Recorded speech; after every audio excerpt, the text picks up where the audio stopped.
today we are upgrading the stock 240Z booster to a 280Z booster.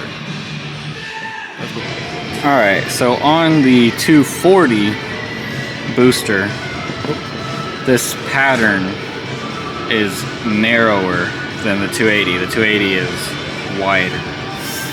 This one is right at 3 1/4. The 280 is right at 4 inches from center to center. So you have to extend the holes outward just a little bit. Height is the exact same. It's just this is about 3/4 of an inch, maybe half an inch wider. I don't remember exactly.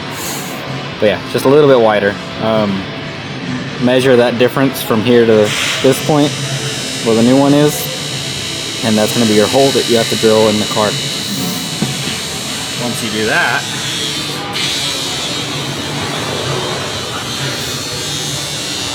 you can fit a 280Z booster in a 240Z. It is very tight, but it does not rub on the clutch master or the throttle linkage. Alright, and so now we have, it does move this hose to up top instead of down about right there. So you will have to change where the hose goes in. No big deal. But now we have a 280 booster on a 240. Bo's over here testing the new brake setup on Mr. Townsley's.